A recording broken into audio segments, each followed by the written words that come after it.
Welcome back to the Jungcheon Gymnasium Arena in Seoul, Korea, the K1 Asia Grand Prix. And it is super fight time, top 8 in the world. Gökhan Saki, the Turkish-Dutch fighter, takes on the newcomer Pavel Zuravliov, of who I'm expecting quite a lot here tonight. 26-year-old Zuravliov, those in the know on the European circuit have been wanting this man in K1 for a long, long time, and tonight Pavel Zuravliov gets his chance, taking on Gökhan Saki, who was top 4 in the world, made it to the semi-finals of the K1 World Grand Prix last year, before losing to the eventual champion Remy Jasky, courtesy of a jumping round that broke the arm of Gökhan Saki in a gripping semi-final contest. Saki, the K1 USA Grand Prix champion in 08, ran paid through the tournament in Honolulu, and he did the same here against Zuravliov in Seoul. 자, 슈퍼파이터 두 번째 경기 블루 코너 파벨 주라프리오프 선수의 입장입니다. Pavel Zuravliov, another new blood fighter from Central Europe. Let me give you the scoop on him, folks. He hails from Sevastopol, Ukraine, fighting out of the Safari gym, managed by Donata Simonovic.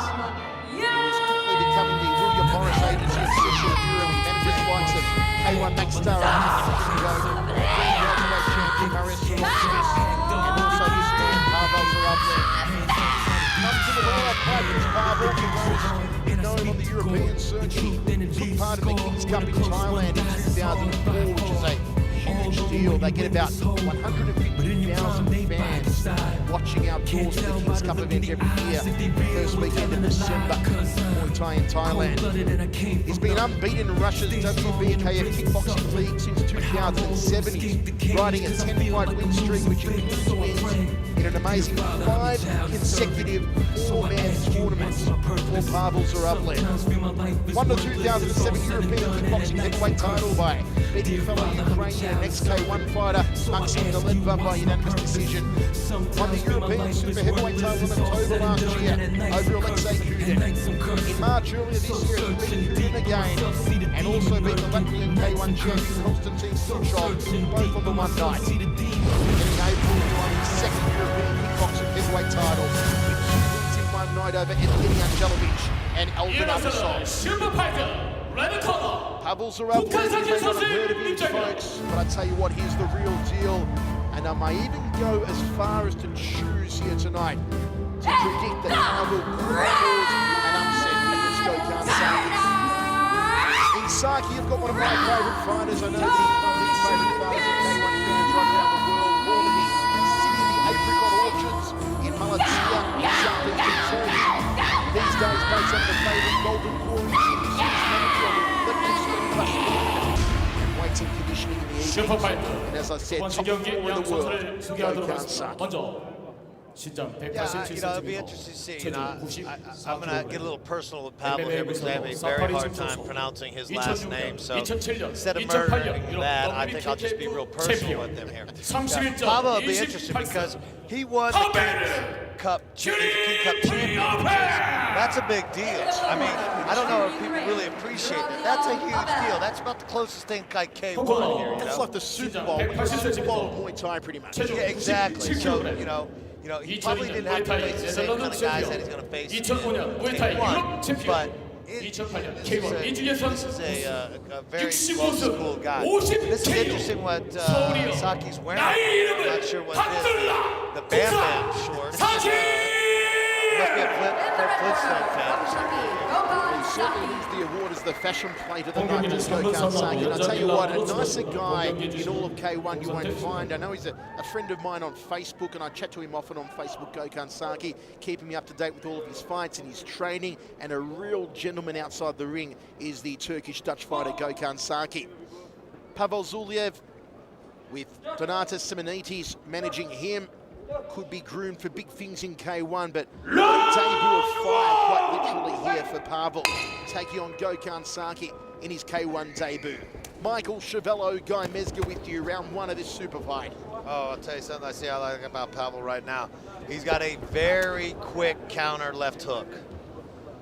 That is his main weapon. If you've ever seen any footage of his previous fights, like Tyrone Spong, the beautiful counter left hook.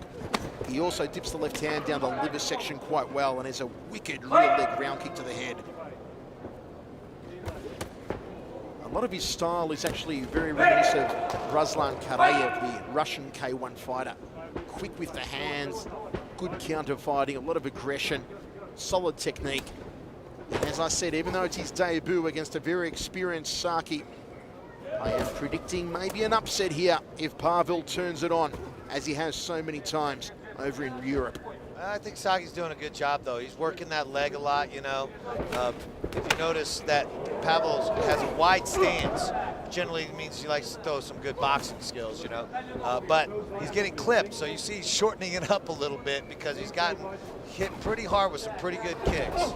He needs to be a little bit more agile, a little bit less, you know, solid position, as I say, be a willow instead of an oak here.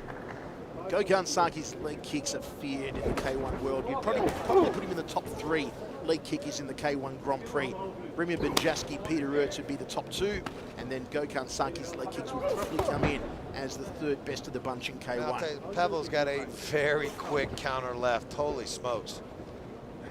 Saki's got to be leery of that.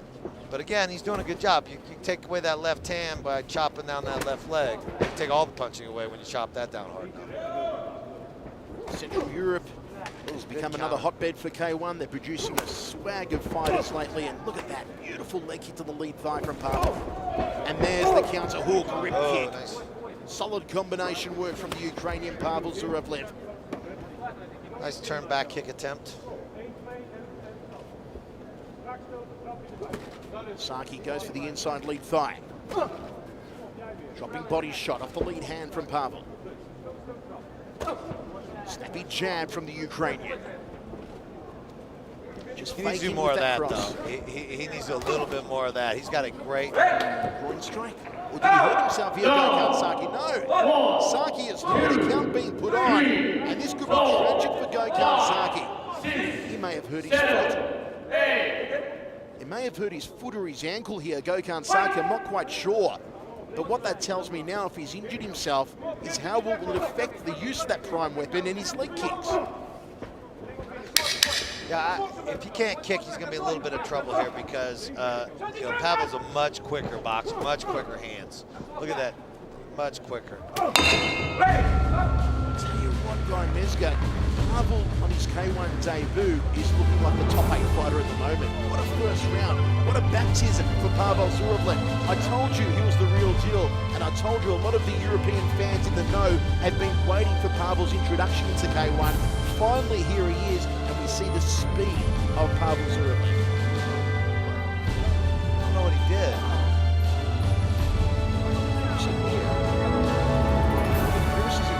Unless he turned awkwardly on his back ankle, perhaps, or he pivoted on his front ankle. I'm not sure. There's nothing connecting here from Pavel. Now, did he get an 8 count on that? He did. He got an 8 count. Well, he definitely lost that round then. I don't know if it's a 10-8 round judge size, but this was a delayed reaction from the strike that Pavel had thrown before Gökhan threw the left hook. Either way, though, it is an injury. It is an injury to the leg region. We're not exactly sure where. If it was a knee, if it was an ankle, if it was a foot. We'll see if Gökhan will continue to kick here and off which leg he'll kick. Yeah, he didn't really throw anything kicks at the end of that round. Right hand lead from Gökhan Saki. Look at Pavel moving around constantly on the balls of his feet, never remaining a stagnant target. Jab from Gökhan Saki. Hasn't thrown off the rear leg yet, Saki. We'll see if he does throw a leg kick off the rear. Oh, good counter to Saki. Left hook right hand. Overhand right from Saki. I'm thinking it may be the rear leg here, Guy Mesga. Yeah, he's not really and he's dragging it. See how he's dragging it like that when he attacks? It's, you know, he did something to his knee, I think, his ankle. Inside thigh kick off the lead leg from Gökhan Saki, trying to dictate the center ring. Pavel kicks to the inside lead thigh, nicely done, circles off, counterclockwise. Beautiful left hook, smack bang on the kisser from Pavel. And Saki hooks him, then rips the liver. It's It's definitely the back leg of Gökhan Saki that seems to be injured here. He hasn't thrown it at all, and it is his #1 fighting weapon. Overhand right from Saki. Saki's doing a good job of coming in there, but once he gets him kind of pushed up against the ropes, I think he's a little bit worried about Pavel's counter speed, you know, because he's not really pressing the action there. The lead hand of Pavel, as you mentioned, Guy, is just something special to behold. And I've seen him knock out several opponents with it as a hook, a counter hook at that. Yeah. Very much like Tyrone Stone does. Nice 1-2 combination from Pavel, drifts off to his left. Saki is a man without his greatest weapon here in Century. You can see him having to rely on his boxing work a lot more. Although Gökhan Saki's boxing should not be underestimated. It's not his strong point. Exactly. Never has been. You know. Oh, nice 2 inside leg kicks. He needs to start doing that. Ooh, and Pavel may know here that Gökhan Saki's rear leg is injured because Pavel is now stepping across and kicking the back leg of Saki. Yeah, he's got to figure something out because he ate a lot of really hard leg kicks with that right leg, and he hasn't eaten one yet. Inside thigh kick from Gökhan Saki, clipped him on the cup. Accidental there from Gökhan Saki, of course. Pavel shakes off and he's okay to continue. 26 years old, Pavel Zuravliov. Good liver shot. Pavel threw a really good liver punch there. 206 pounds, Gökhan Saki 214 pounds, setting up the right hand off the jab again from Pavel. Very cerebral fight from the Ukrainian. Final 15 seconds of the second round. Checks the kick. I'll tell you what I really like on the K1 is, you know, they're heavyweights, very physical sizes, 230, 240.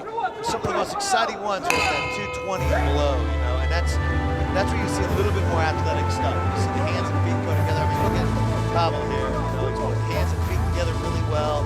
He's a 207-pounder. You know, same thing with Stocky actually too, because he's putting some good combinations together. He's obviously hurt, so he's not being able to put the leg behind him like you see him do. I'd like to know what he did to himself.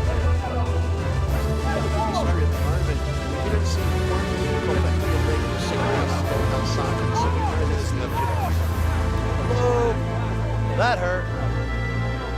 Guy, having taken liver shots himself throughout the fight, absolutely what effect does it take to your body? It wears you out. I mean, it is stunning.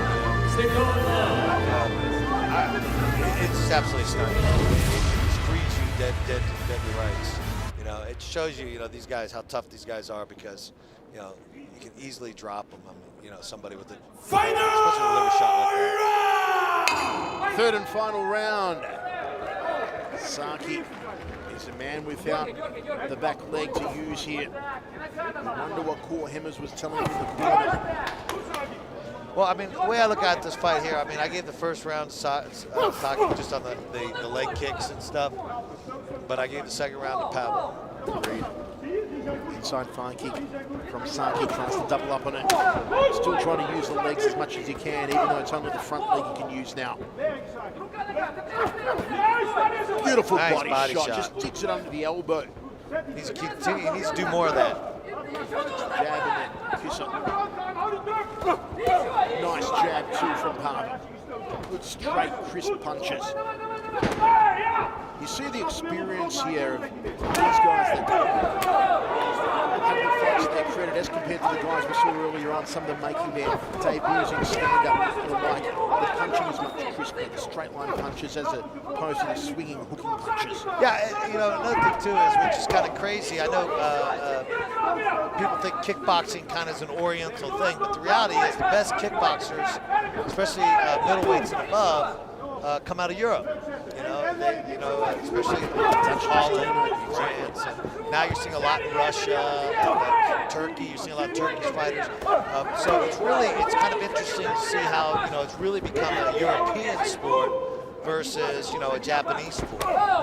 Even though obviously K1 is, you know, Japanese, and it's, you know, it's the most popular combat sport in Japan. And let me tell you folks, having ventured to Central Europe earlier this year for the K1 Grand Prix in Lodz in Poland, K1 is king in Central Europe. It's on Eurosport's television. It gets shown at prime time. Everyone in Central Europe knows K1. We do sellout shows in Romania, in Poland, in Lithuania, in Latvia. K1 is king in Central Europe. Well, it's also, you know, to be honest, the athletes have really stepped up. Look at these guys. They have some good boxing skills. They have really good boxing skills. And I think the European style boxing is really kind of good for kickboxing. I think it blends better than maybe the American style boxing. And then, you know, they have these really good kicks. Look at that, beautiful round kick and then a spinning heel kick. You know, this is, and these are big guys, 200-pound plus men. Oh, nice left hook, beautiful. He needs to press it, but he's having a tough time. He's chasing, he's not cutting off the ring. And I think that has a lot to do with the fact that he's got an injured leg. Look at that, stiff leg like that. Body shot again, then tracks the back leg to Pavel. Showing no mercy here to Gökhan Saki. 10 seconds remaining in the round. And Pavel connects again with the right cross. Snappy jab from the Ukrainian. Ukrainians certainly making an impact on K1 recently, none more so than Artur Kashenko in the K1 Max 154-pound division. What a fight here from Pavel Zuravliov on his K1 debut. You've got to wonder, though, what could have been if Gökhan Saki had not incurred that freak injury that we're still not too sure about what happened to the back leg of Gökhan Saki. But Pavel really impressing us here, Guy Miska. Yeah, you know, he's going against a really, really good kickboxer here. Saki, I mean, let's face it, he's world class. He can win. You know, he's good enough to win the K1 on a good day, and he did a good job. And you know, it wasn't like a devastating win by any stretch of the imagination, but it was a good technical win. It was a, you know, to be honest, it was a good technical fight for everybody there. It had a lot of good stuff in there. You know, again, this is another fight that would have been better if it went 2 more rounds. K1 월드 그랑프리 2009 서울 Should see a decision go the way of Pavel here. I told you he may be the upsetter. 심판 저지 정백호 30대 28 블루 파벨 First judge to 저지 Pavel. 양한영 30대 29 블루 파벨 저지 And he has done it. 30대 28 파벨 K1 debut, Pavel Zuravliov have taken out any of the top 8 K1 fighters in the world. Yet an injured top 8 fighter after the back leg went after the first round for Gökhan Saki. What really concerns me here is how will this injury affect Gökhan Saki, who has to shape up here in Seoul again on September 26th in the final 16, where he'll be in a fight against an unseeded fighter. Saki will be one of the 8 seeds. He'll take up one of the 8 unseeded fighters. Will that injury recover in time for Gökhan Saki to effectively get his rear leg back into his game? Jubilation here for Pavel Zuravliov. As I said, a long time coming for those in the know in Europe who have been hanging out to see this man make his K1 debut, and he did not let down his many European fans. What a debut win over Gökhan Saki for Zuravliov. Hopefully he'll get a wild card invitation to the final 16 in Seoul on September 26th, because he's a man that I think could definitely go all the way in K1. Yeah, you know, like I said, I think I think he did a really good job. You know what? The one thing that we saw out of him, he's very technically sound. He's got good technique, he's got good speed, especially off that left hand. He's a close fighter because, you know, he was getting hit with some good shots. You know, yeah, I think he's definitely K1 월드 그랑프리 2009 서울 아시아 그랑프리 Gökhan Saki